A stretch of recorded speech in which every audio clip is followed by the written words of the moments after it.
Hello my vacuum cleaner chummettes, how are you today?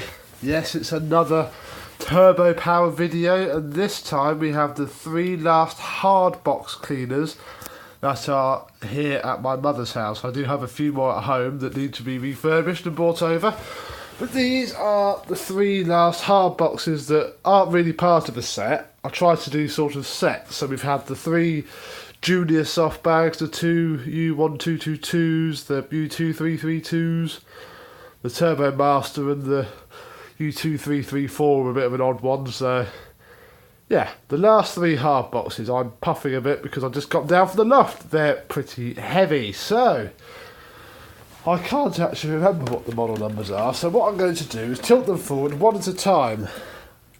And we'll start with this one. This came from a fellow collector, and I was racking my brains trying to figure out who the hell it was. And I can't remember. I'm very sorry. I've had it for a fair while anyway now. So this is a Turbopower. That's it. It's a very late Turbopower. It has the Merthyr badge on it. The blanking plate for the air freshener. If we look at this one, it has the air freshener. Does have the pop-out plate for it, and also the moulding. So they obviously didn't change the moulding, they just decided to put a blanking plate on there. It's also got a moulded in Hoover roundel rather than one there, although on this early one there isn't one at all. So it's another one. Also hasn't got the switch on the back, it has it here. And so dusty. The bag check, no, that's not the bag check indicator, that is the blanking plate for the Autoflex. That one has it as well. That, yeah. You see what I mean. It's a very late cost-cutting machine. It's also a total system, so we have tools. Have an upholstery brush, a dusting brush, crevice tool, hose, and extension wand. Also a blanking plate where the lower cord hook should go, because it doesn't have one of those either. It's a proper skinflint machine. It is a U2718 from only February, but April 1996. So it's a fairly run-out machine. I think, yes, it does have a bag. It's the same as all the rest of the machines internally. It's just a late bog standard. They did do a non-total system version of this. I've seen a few of those on eBay. We have a look underneath. It has a green sole plate. There you go. There's that sticker again that we had on another one of my late ones with the European plug. The activator is in good order again. Wheels aren't smashed, because again, with this being posted to me by another collector, it was posted and packaged accordingly. So let's give this one a quick go. It is actually, let me just check, does still have a 460 watt motor, so it actually sounds okay. I'm putting my finger there, look, it's not there, is it? It's there.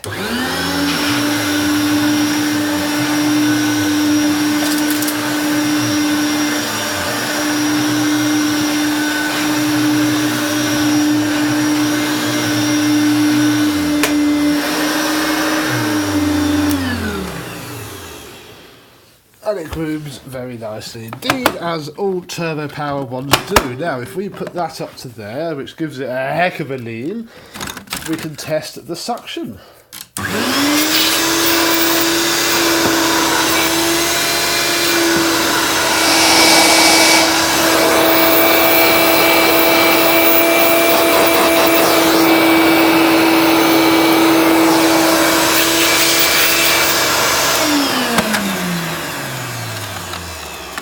And as per all good Turbopowers, it barely has enough suction to lift up its own hose. But there we go. I can't remember what number it was now. U2798. In all of its very dusty red glory. Next up, we have this green beauty. This has that lovely metallic fleck paint, and it has been machine polished, so it is even better, although you can't tell underneath all this dust. It is a Turbopower Boost with the sticker there. It is also an Autoflex model. Yes, the Turbopower Boost Autoflex. Let's get the model number out of the way again, because I can't remember what it is. It is a U2718. from November 1991.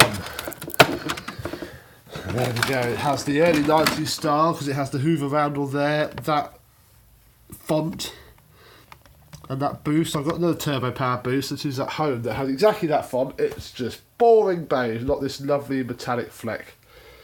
It has the air freshener slot, bag full indicator, auto flex, which works quite well. It's all caught up behind there, so it's not going to be amazing. Let's just check. Yes, it does have a bag.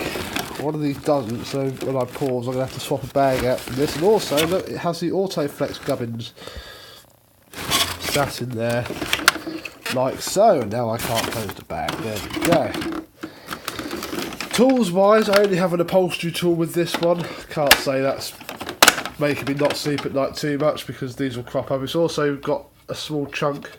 One of the clips is missing. Again, from the choice of either not having this machine at all or having it minus 2 tools and that, I'll take minus having it with 2 tools and that.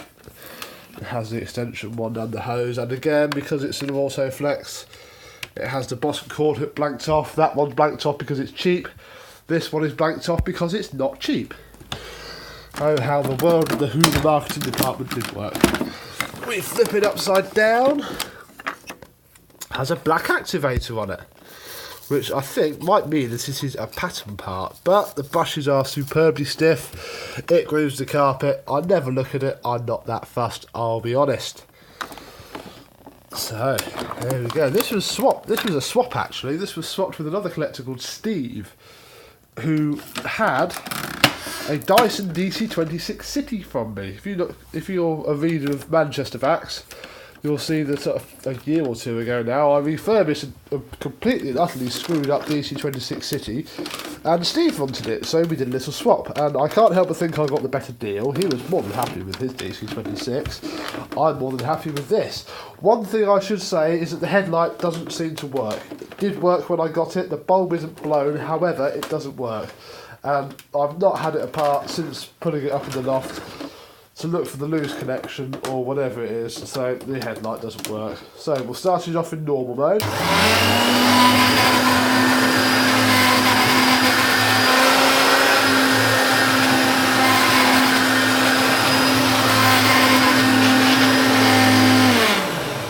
But this one has the boost that flicks back off, so I'll start it in normal and flick it up to boost.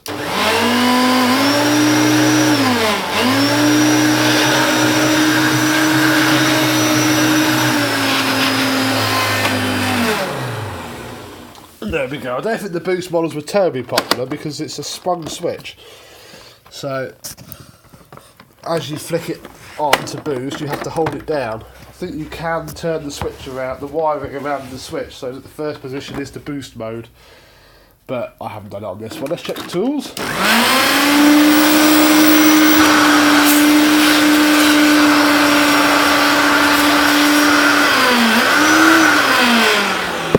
This is going to be difficult with the camera because I've got to try and hold the switch and test the suction.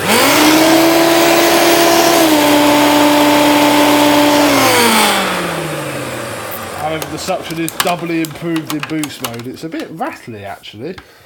I don't remember it being quite that rattly. It smells of oil as well. Did I oil the bearings in this rather than replace them?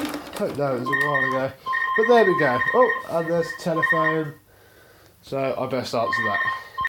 Right, there we go, sorry about that. That was the mad social life of my mother. Apparently one of her walking group people fell over in a car park and broke her arm. That doesn't sound like fun to me. I think I'll skip all that walking lark and move on to the last Turbo Power, which has had some dripped on it. This is why eventually I want to get everything boxed up long term, because it will just stop all this. I mean, it's not damaged it.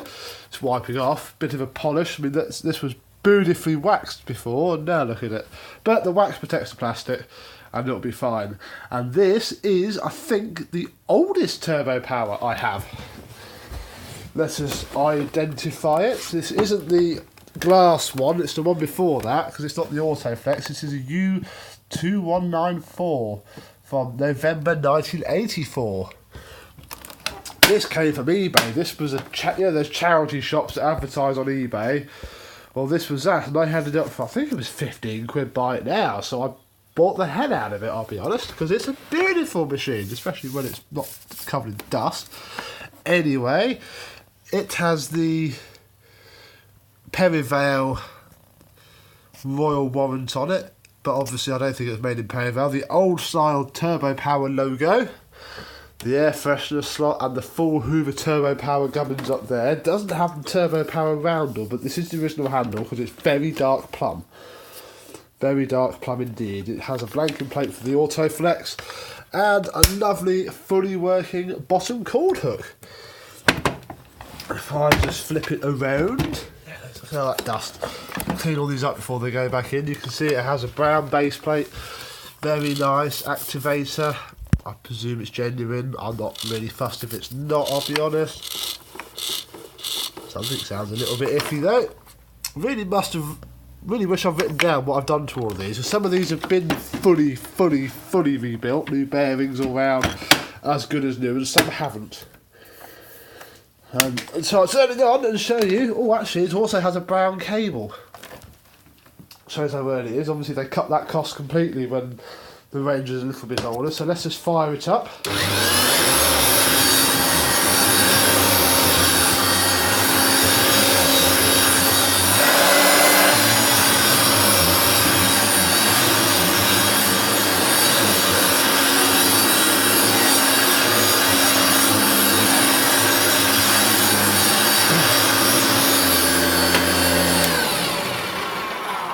Very nice indeed. It does have a slight metallic rattle to it, or plasticky rattle. I'm wondering if the cooling fan isn't on properly, but it runs fine. I'm certainly not tearing it all apart now.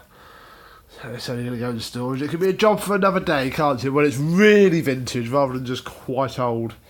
It's not an old machine. It's middle-aged as far as vacuum cleaners go. So there we go. 3 machines. The boost is open because I didn't have a bag in this, so I nicked a bag from the boost. Eventually none of them will have bags in. So I think that's how my brown U122 got nibblated. So there we go. These are the hard boxed machines sat right here. Couple more videos to go. No more today though, because I need to go back to work very shortly. But thank you very much for watching and for your continued watching and support. Comment away. Do like a bit of banter on my YouTube page. There's my blog as well, which is mainly just full of scams at the minute, I'll be honest. Not been refurbishing too much lately. I'll have a few to write up as well, but hopefully that will change soon. It's winter, isn't it? Summer's better because I can strip a vacuum cleaner down in the garden, wash it up and dry it in the garden, put it back together in the garden. It's a bit rubbish when I have to do it in the house, especially since kids go to bed early. I can't exactly tell them to wait up for half an hour while I wash up a vacuum cleaner. It's not very fair on them. So things will improve, but don't worry, they're not going anywhere. I'm not going anywhere. Well, I am now. I'm going back to work. So thank you very much for watching. Video number 5 or 6? I don't know. I don't care. Get it uploaded. You can watch it. Ta very much and bye-bye.